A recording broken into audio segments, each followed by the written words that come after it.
നമ്മൾ ഓരോ പ്രോപ്പർട്ടീസ് വെച്ചിട്ട് ഓരോ കുറെ എലമെന്റ്സിനെ സെറ്റ് ആക്കി വെർനിയർ കാലിപ്പറിന് കിട്ടിയ റീഡിങ്സിന്റെ സെറ്റ് എന്താണ്? എഴുതി പഠിച്ചാലേ നിങ്ങൾക്ക് അതൊക്കെ സെറ്റ് ആവുള്ളൂ. സെറ്റ് ആണ്. സെറ്റ് എന്താണ്? ആ സെറ്റ് സെറ്റ് ഓഫ് സെറ്റ് ആയി സെറ്റ് ആവും. ഈ കാണിച്ച ഈ സെറ്റ്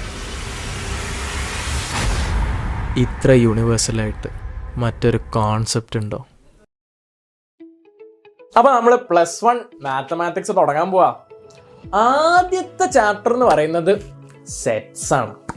നിങ്ങൾ ഓൾറെഡി കണ്ടല്ലോ എത്ര മാഷന്മാര് എത്ര ടോപ്പിക്സിലാണ് ഈ സെറ്റ് എന്ന് പറയുന്ന കോൺസെപ്റ്റ് വരുന്നത്. സെറ്റ് എന്ന് പറയുന്ന കോൺസെപ്റ്റ് ഉപയോഗിക്കാത്ത ഒരു ടോപ്പിക് ഉണ്ടാവില്ല. പക്ഷെ ബാക്കി ടോപ്പിക്സിലൊന്നും നമ്മൾ സെറ്റ് എന്ന ഐഡിയ പഠിക്കുന്നില്ല അല്ലെ. സെറ്റിനെ പറ്റി നമ്മൾ പഠിക്കുന്നില്ല. സെറ്റ് പലയിടത്തും ഉപയോഗിക്കുന്നുണ്ട്, പക്ഷെ സെറ്റിനെ പറ്റി നമ്മൾ പഠിക്കുന്നില്ല. അപ്പൊ ഇപ്പൊ നമ്മൾ ചെയ്യാൻ പോകുന്നത് സെറ്റ് എന്ന ആ കോൺസെപ്റ്റിനെ പറ്റി കൂടുതൽ പഠിക്കാനാണ്. അപ്പൊ ഒരു സെറ്റ് എന്ന് പറഞ്ഞാൽ ഒരു കളക്ഷൻ ഓഫ് ഒബ്ജക്ട്സ് ആണ്. നിങ്ങൾക്ക് അറിയുന്ന കാര്യം തന്നെയാണ്. നമ്മൾ ഈ സെറ്റ് എന്ന വാക്ക് പൊതുവെ എവിടെയാ യൂസ് ചെയ്യാം? ഒരു കളക്ഷൻ ഓഫ് ഒബ്ജക്ട്സ്. എന്തും ആവാം, മൃഗങ്ങളാവാം, മലകളാവാം, എന്തും ആവാം അല്ലെ. എന്തൊരു കളക്ഷൻ ഓഫ് ഒബ്ജക്ട്സ് വരുന്നിടത്താണ് നമ്മൾ സെറ്റ് എന്ന വാക്ക് ഉപയോഗിക്കുക. നിങ്ങൾ ഡിക്ഷണറി തപ്പിയാലും ഇതേപോലത്തെ ഒരു മീനിങ് ആയിരിക്കും കിട്ടുക. ഇവിടെയും അതൊക്കെ തന്നെയാണ്. A set is A well defined collection of objects. Objects എന്ന് പറഞ്ഞാൽ എന്തും ആവാം. മാത്സ് ആയതുകൊണ്ട് നമ്പേഴ്സ് മാത്രം എന്നൊന്നും വിചാരിക്കരുത്. എന്തും ആവാം. എന്തൊരു കളക്ഷൻ ഓഫ് ഒബ്ജക്ട്സിനെ നമ്മൾ സെറ്റ് എന്ന് പറയും. അപ്പൊ ഈ സെറ്റ്, അതായത് നിങ്ങളൊരു സെറ്റ് അങ്ങ് എഴുതുക. അപ്പൊ ഒരു സെറ്റ് എഴുതുമ്പോൾ നിങ്ങളൊരു ചെറിയ കാര്യം ആലോചിച്ചാൽ മതി. എന്താ? ഒരു സെറ്റിൽ ഒരു സാധനം ഒരിക്കലേ പാടുള്ളൂ. അതായത് നിങ്ങളൊരു സെറ്റ് ഓഫ് ഫ്രൂട്ട്സ് എടുക്കുകയാണെങ്കിൽ അതിലൊരു മാങ്ങയെ പാടുള്ളൂ, ഒരു പഴയേ പാടുള്ളൂ, ഒരു ഗ്രേപ്സേ പാടുള്ളൂ.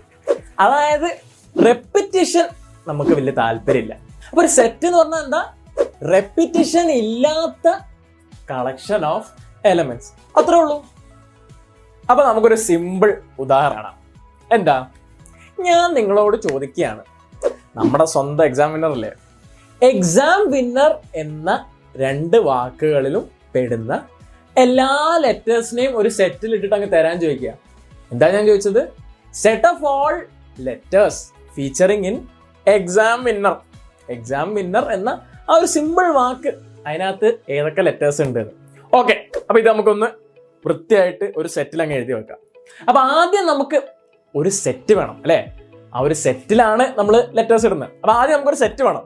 അപ്പൊ പൊതുവെ നമ്മൾ സെറ്റിനെ എങ്ങനെയാണ് ഡിനോട്ട് ചെയ്യാന്ന് വെച്ചാൽ, നമ്മൾ അതിന് ഉപയോഗിക്കുക കേളി ബ്രേസസ് അല്ലെങ്കിൽ കേളി ബ്രാക്കറ്റ്സ് എന്ന് പറയുന്ന ഒരു സംഭവമാണ്.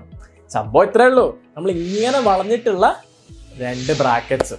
അപ്പൊ ഇങ്ങനെ കേളി ബ്രാക്കറ്റ്സിലാണ് നമ്മൾ നമ്മുടെ കളക്ഷൻ ഓഫ് ഒബ്ജക്ട്സ് അല്ലെങ്കിൽ നമ്മൾ ഒബ്ജക്ട്സിനെയൊക്കെ ഇതിനകത്ത് കൊണ്ട് ഇടുകയാണ് നമ്മൾ ചെയ്യാറ്. ഓക്കെ, അപ്പൊ നമ്മൾ ഒബ്ജക്ട്സ് എന്താ ഇവിടെ? ലെറ്റേഴ്സ്. എന്തിലെ ലെറ്റേഴ്സ്? എക്സാം വിന്നറിൽ. ഓക്കെ, അപ്പൊ എക്സാം വിന്നർ നമ്മൾ ഇവിടെ എടുത്ത് വെച്ചിട്ടുണ്ട്, നല്ല വൃത്തിക്ക് എഴുതിയിട്ടുണ്ട്. എക്സാം വിന്നറിൽ ആദ്യത്തെ ലെറ്റർ എടുക്കാം. എന്താ? ഇ എടുത്ത് കേളി ബ്രാക്കറ്റിൽ ഇട്ടു. എക്സ് എടുത്തു, കേളി ബ്രാക്കറ്റിൽ ഇട്ടു. എ എടുത്തു, ഇട്ടു. എം എടുത്തു, ഇട്ടു. ഡബ്ല്യുവും ഇട്ടു, ഐയും ഇട്ടു. എൻ എടുത്തു, ഇട്ടു. അടുത്തതാരാ? പിന്നെ എന്നാണ്. അത് ഞാൻ എടുത്ത് ഈ കേളി ബ്രാക്കറ്റ്സിൽ ഇടാൻ പറ്റുമോ? ഇല്ല. എന്താ? നമ്മൾ നേരത്തെ പറഞ്ഞിട്ടുണ്ട്, നമ്മുടെ ഈ സെറ്റ് എന്ന് പറഞ്ഞ പരിപാടിയിൽ ഒരു ലെറ്റർ അല്ലെങ്കിൽ ഒരു ഒബ്ജക്റ്റ് ഒരിക്കൽ മാത്രമേ വരാൻ പാടുള്ളൂ. അപ്പൊ ഒരു എൻ ഞാൻ ഓൾറെഡി ഇട്ടു, അതുകൊണ്ട് അടുത്ത എന്നെ എടുത്ത് ഇടേണ്ട ആവശ്യമില്ല. അപ്പൊ ആ എന്നെ അവിടെ ഇരിക്കട്ടെ. അത് കഴിഞ്ഞിട്ട് അടുത്ത ആരാ? ഇയാള്. ഈക്കും ഒരു പ്രശ്നമുണ്ട്. എന്താ? ഈ നമ്മൾ ആദ്യത്തെ ലെറ്റർ ആയിരുന്നു അല്ലെ. ഈ നമ്മൾ ഓൾറെഡി ഇതിനകത്ത് ഇട്ടതാണ്. അതുകൊണ്ട് തന്നെ ഈ ഇയും അവിടെ ഇരിക്കട്ടെ. ഇനി അവസാനം ഒരു 6 ഉണ്ട്. 6 നമ്മൾ അല്ലെ, 6 ഇതിനകത്തില്ല. അതുകൊണ്ട് 6ഉം എടുത്ത് ഇതിലിട്ടു. ഇപ്പൊ നിങ്ങളുടെ മുന്നിലുള്ള ഈ ഒരു കളക്ഷൻ ആണ് നേരത്തെ ചോദ്യത്തിന്റെ ഉത്തരം. എന്താ? Set of all letters featuring in exam winner. അപ്പൊ നമ്മൾ ഈ കുറെ ഫ്രൂട്ട്സും മലകളും എന്നൊക്കെ പറഞ്ഞല്ലേ സെറ്റ് എന്ന് പറഞ്ഞാല് എനി കളക്ഷൻ ഓഫ് ഒബ്ജക്ട്സ് എന്ന് പറഞ്ഞു. ഓക്കെയാണ്. പക്ഷെ ഇതൊരു മാത്സ് ക്ലാസ് ആണല്ലോ. അപ്പൊ നമ്പേഴ്സ് ഇല്ലാണ്ട് എന്ത് പരിപാടി അല്ലേ? അപ്പൊ നമ്പേഴ്സിന്റെ ഇടയിലെ കുറച്ച് പ്രോമിനന്റ് ആയിട്ടുള്ള സെറ്റ്സ് നമുക്ക് പരിചയപ്പെടാം. നമ്പേഴ്സിന്റെ ഇടയിലും കുറച്ച് പ്രത്യേക നമ്പേഴ്സ് ഉണ്ട്. നമ്മൾ സെറ്റ്സ് ആയിട്ട് കുറച്ച് പ്രത്യേക നമ്പേഴ്സ് നമ്മൾ പറയും. അപ്പൊ അതെന്താന്ന് നമുക്ക് നോക്കാം. ആദ്യത്തത് നാച്ചുറൽ നമ്പേഴ്സ് ആണ്. നമുക്കൊക്കെ ഏറ്റവും പരിചയമുള്ള നമ്പേഴ്സ് എന്ന് പറഞ്ഞാൽ നാച്ചുറൽ നമ്പേഴ്സ് ആണ് അല്ലേ. നമ്മൾ എണ്ണാൻ ഉപയോഗിക്കുന്നത് 1, 2, 3 അങ്ങനെ പോകുന്ന നമ്പേഴ്സ് നമ്മൾ നാച്ചുറൽ നമ്പേഴ്സ് എന്ന് പറയും. ചെറിയ ക്ലാസ് പഠിച്ചതാ. ഈ നാച്ചുറൽ നമ്പേഴ്സിനെ നമ്മൾ n എന്ന ഒരു ലെറ്റർ വെച്ചിട്ട് ഡിനോട്ട് ചെയ്യാം. അപ്പൊ സെറ്റ് ഓഫ് ഓൾ നാച്ചുറൽ നമ്പേഴ്സിനെ നമ്മൾ ഈ n വെച്ച് ഡിനോട്ട് ചെയ്യും. ഓക്കെ, അതേപോലെ നമ്മൾ z വെച്ച് ഡിനോട്ട് ചെയ്യുന്നത് എന്താ? Set of all integers. Integers എന്ന് പറഞ്ഞാൽ എന്താ? നാച്ചുറൽ നമ്പേഴ്സ് എടുക്കുക, 0 കൂടി അതിലിടുക, പിന്നെ എന്താ ഓരോ നാച്ചുറൽ നമ്പേഴ്സിന്റെയും നെഗറ്റീവ് എടുക്കുക അല്ലെ. -1, -2, -3, -4 അങ്ങനെ അവരെയും കൂടി എടുത്താൽ കിട്ടുന്നതാണ് ഇൻറ്റീജേഴ്സ്. അപ്പൊ ഇൻറ്റീജേഴ്സിന് നമ്മൾ z വെച്ചിട്ട് ഡിനോട്ട് ചെയ്യാം. പിന്നെ അതേപോലെ തന്നെ റാഷണൽ നമ്പേഴ്സിന് q, റിയൽ നമ്പേഴ്സിന് r, പിന്നെ നമ്മൾ ഈ കുറച്ച് വികൃതമായ ആൾക്കാരുണ്ട് z+. z+ എന്ന് പറഞ്ഞാൽ എന്താ? പോസിറ്റീവ് ഇൻറ്റീജേഴ്സ്, അല്ലെങ്കിൽ q+ എന്ന് പറഞ്ഞാൽ positive rationals, r+ positive reals. അപ്പൊ ഇങ്ങനെയൊക്കെയുള്ള നമ്പേഴ്സിൽ അല്ലെങ്കിൽ നമ്മുടെ നമ്പർ ലൈനിൽ തന്നെയുള്ള കുറച്ച് പ്രത്യേക സെറ്റ്സ് ഉണ്ട്. ഇതിവിടെ പറയാൻ കാരണം എന്താണെന്ന് വെച്ചാൽ നിങ്ങളുടെ പരീക്ഷയ്ക്ക് ഇപ്പൊ അവർക്ക് റിയൽ നമ്പേഴ്സിനോ റാഷണൽ നമ്പേഴ്സിനൊക്കെ വെച്ചിട്ട് ഒരു ചോദ്യം ചോദിക്കണമെങ്കിൽ അവർ set of all rational numbers ഒന്നും എഴുതി വെക്കൂല, q എന്നായിരിക്കും എഴുതി വെക്കുക. അല്ലെങ്കിൽ പോസിറ്റീവ് റാഷണൽസിന് q+ എന്നാ തരിക. അപ്പൊ അതുകൊണ്ട് നിങ്ങൾ ഇതൊക്കെ ഒന്ന് കണ്ടിരിക്കണം. കാര്യമായിട്ട് നോക്കൊന്നും വേണ്ട, പക്ഷെ ഇതൊക്കെ നിങ്ങളൊന്ന് കണ്ടിരിക്കണം. ഓക്കെ, z എന്ന് പറഞ്ഞാൽ ഇൻറ്റിജേഴ്സ് എന്നാണ് അവർ ഉദ്ദേശിക്കുന്നത്, അല്ലെങ്കിൽ സെറ്റ് ഓഫ് ഓൾ ഇൻറ്റിജേഴ്സ് എന്നാണ് ഉദ്ദേശിക്കുന്നത്. അത്രേ ഉള്ളൂ, സിമ്പിൾ കാര്യമായിരുന്നു. Exam winner. Crack your exams with Exam Winner and be a true winner. ഇനി ഒരു സെറ്റിനെ നിങ്ങൾക്ക് പല രീതികളിലും ഡിനോട്ട് ചെയ്യാൻ പറ്റും. ഉദാഹരണത്തിന് ഒരു ഉദാഹരണം വെച്ചിട്ട് തന്നെ ഞാൻ എക്സ്പ്ലെയിൻ ചെയ്യാം. അപ്പം നമ്മൾ നേരത്തെ ഉപയോഗിച്ച നമ്മുടെ സെറ്റ് പ്രോബ്ലം എന്തായിരുന്നു? എക്സാം വിന്നർ എന്ന വാക്കുകളിൽ പെടുന്ന ലെറ്റേഴ്സ്. നമ്മുടെ കേളി ബ്രാക്കറ്റ്സ് എടുത്തു, എന്നിട്ട് അതിനകത്ത് ഈ എക്സാം വിന്നറിൽ വരുന്ന ഓരോ ലെറ്റേഴ്സിനെ അതിനകത്ത് ഇട്ടു അല്ലെ. റിപ്പീറ്റേഷൻ ഇല്ലാണ്ട് വരുന്ന ഓരോ ലെറ്റേഴ്സിനെ ഇട്ടു. ഇങ്ങനെ കാണിക്കുന്നതിനെ നമ്മൾ എന്ത് വിളിക്കും? റോസ്റ്റർ ഫോം എന്ന് പറയും. ഈ റോസ്റ്റർ എന്നൊക്കെ പറയുമ്പോൾ നമ്മൾ ഈ ഫുട്ബോൾ ടീമിലൊക്കെ ഉണ്ടാവും. റോസ്റ്റർ എന്ന് പറഞ്ഞാൽ ആ ടീമിലെ എല്ലാ കളിക്കാരുമാണ്. ഇന്ത്യൻ ടീമിന്റെ റോസ്റ്റർ എന്ന് പറഞ്ഞാൽ ഇന്ത്യൻ ടീമിലെ എല്ലാ കളിക്കാരും. അപ്പൊ റോസ്റ്റർ എന്ന് പറയുന്നത് അതാണ്. ഇനി ഇങ്ങനെ വെറുതെ എല്ലാ എലിമെന്റ്സിനെയും ഇങ്ങനെ വെറുതെ എഴുതി കാണിക്കുന്നതിന് പകരം എനിക്ക് വേറൊരു രീതിയിലും ഇതേ സെറ്റിനെ എനിക്ക് ഡിനോട്ട് ചെയ്യാൻ പറ്റും. അതെങ്ങനെയാ നോക്കാം.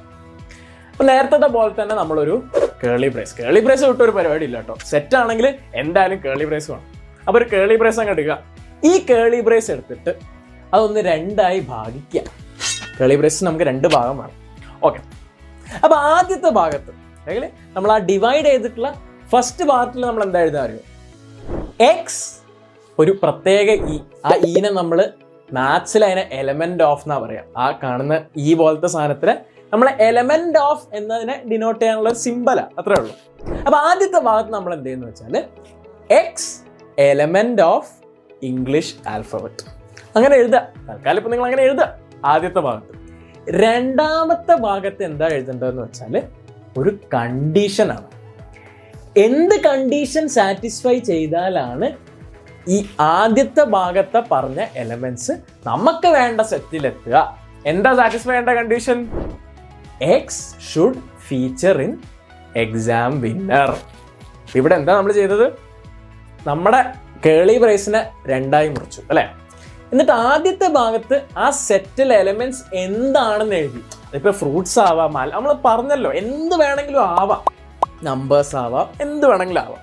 അപ്പൊ ആദ്യത്തെ ഭാഗത്ത് നിങ്ങൾ എഴുതേണ്ടത് എന്താണ്, എന്ത് ടൈപ്പ് ഒബ്ജക്ട്സ് ആണ് നിങ്ങളെ സെറ്റിലുള്ളതെന്നാണ്. ഈ കേസിൽ അത് ലെറ്റേഴ്സ് ആണ്. അതുകൊണ്ടാണ് നമ്മൾ എക്സ് എലമെന്റ് ഓഫ് ഇംഗ്ലീഷ് ആൽഫബറ്റിന് എഴുതിയത്. എന്നിട്ട് രണ്ടാമത്തെ ഭാഗത്ത് എന്താ എഴുതേണ്ടത്? എന്ത് കണ്ടീഷൻ സാറ്റിസ്ഫൈ ചെയ്താലാണ് അവര് നമ്മുടെ സെറ്റിന്റെ അംഗങ്ങളാവുക. ഇവിടെ എന്താ condition? X should feature in exam winner. അപ്പൊ ഇങ്ങനെയും എനിക്ക് നേരത്തെ സെയിം സെറ്റിനെ നമുക്ക് എഴുതാൻ പറ്റും. അപ്പൊ ഇങ്ങനെ എഴുതുന്നതിനെ നമ്മൾ എന്ത് വിളിക്കും? Set builder form. നേരത്തെ റോസ്റ്റർ ഫോം, ഇത് സെറ്റ് ബിൽഡർ ഫോം. അപ്പൊ നിങ്ങൾക്ക് കുറച്ച് പേർക്ക് അങ്ങ് തോന്നിയിട്ടുണ്ടാവും, അല്ലെ എന്തിനാ ഇപ്പൊ ഈ സെറ്റ് ബിൽഡർ ഫോം അല്ലേ? വെറുതെ ആ റോസ്റ്റർ ഫോമിൽ വൃത്തിക്ക് അങ്ങ് എഴുതിയാൽ പോരെ എല്ലാവരെയും അല്ലേ? അതല്ല എളുപ്പം. ഇതിപ്പോൾ നമ്മൾ കുറേ എഴുതേണ്ടി വന്നു. നേരത്തെ ആൾക്കൂടി ഇത്ര ഉണ്ടായിരുന്നുള്ളൂ, ഇതിപ്പോൾ കുറേ എഴുതേണ്ടി വന്നു. അപ്പം എന്തിനാ നമുക്ക് ഈ സെറ്റ് ബിൽഡർ ഫോം? നിങ്ങളൊന്ന് ആലോചിച്ച് നോക്കും. ഇതിപ്പോൾ നമ്മൾ ഈ എക്സാം വിന്നറിലെ ലെറ്റേഴ്സ് എന്നൊക്കെ പറയുന്ന സിമ്പിൾ പ്രോബ്ലംസിനൊക്കെ നമുക്ക് ഈ റോസ്റ്റർ ഫോം ഉപയോഗിക്കാം. മറിച്ച് ഞാൻ നിങ്ങളോട് ചോദിക്കുക, എനിക്കൊരു സെറ്റ് വേണം. ആ സെറ്റിൽ ആർക്കാണ് വേണ്ടത്? 5 കൂടിയിട്ടുള്ള എല്ലാ നാച്ചുറൽ നമ്പേഴ്സിനെയും എനിക്ക് തരാൻ പറഞ്ഞു. അപ്പം നിങ്ങൾ എന്ത് ചെയ്യും? ഓക്കെ, നമുക്ക് റോസ്റ്റർ ഫോമിൽ നോക്കി നോക്കാം. കേളി ബ്രേസ് എടുത്തു, എഴുതാൻ തുടങ്ങി. 5 കൂടുതൽ ആരാ? 6, 7, 8, 9, 10, പിന്നെ അങ്ങനെ പോയിക്കൊണ്ടേയിരിക്കും. അതൊരു ഇൻഫൈനൈറ്റ് നമ്പർ ഓഫ് എലമെന്റ്സ് അല്ലേ? എഴുതിയാലും അതിൽ തീരില്ല. അപ്പം അങ്ങനെ ഒരു പ്രോബ്ലം വരും. നിങ്ങൾക്ക് അങ്ങനത്തെ സെറ്റ്സിനെ റോസ്റ്റർ ഫോമിൽ എഴുതാൻ പറ്റില്ല. അങ്ങനെയുള്ള കേസസിലാണ് നമുക്ക് സെറ്റ് ബിൽഡർ ഫോം ഉപയോഗിക്കുക. അപ്പം 5 കൂടിയ നാച്ചുറൽ നമ്പേഴ്സ് എന്നുള്ളത് സെറ്റ് ബിൽഡർ ഫോമിൽ എങ്ങനെ എഴുതും? കേളി ബ്രേസ് എടുക്കുക, 2 മുറിക്കുക. ഫസ്റ്റ് ഭാഗത്ത് ഫസ്റ്റ് പാർട്ടിൽ എന്താണാവോ ആ സെറ്റിലെ എലമെന്റ്സ്, നമ്പേഴ്സ് ആണോ കുട്ടികളാണോ, അങ്ങനെ എന്താണാവോ ആ സെറ്റിലെ എലമെന്റ്സ് എന്നുള്ളതാണ് ഫസ്റ്റ് ഭാഗത്ത് എഴുതേണ്ടത്. അപ്പോൾ ഫസ്റ്റ് ഇവിടെ എന്താ? നാച്ചുറൽ നമ്പേഴ്സ് ആണ്. അപ്പോൾ നമ്മൾ ആദ്യത്തെ ഭാഗത്ത് എക്സ് എലമെന്റ് ഓഫ് n എന്ന് എഴുതും. എന്നിട്ട് രണ്ടാമത്തെ ഭാഗത്ത് എന്തായിരുന്നു? കണ്ടീഷൻ എന്തായിരുന്നു? 5 കൂടുതലാവണം അല്ലേ? X element of natural numbers, condition എന്ന് പറഞ്ഞാൽ എക്സ് ഗ്രേറ്റർ ദാൻ 5. അപ്പൊ ഇപ്പൊ മനസ്സിലായില്ലേ എന്തുകൊണ്ടാണ് സെറ്റ് ബിൽഡർ ഫോം നമ്മൾ ഇങ്ങനത്തെ കേസസിൽ യൂസ് ചെയ്യേണ്ടതെന്ന്?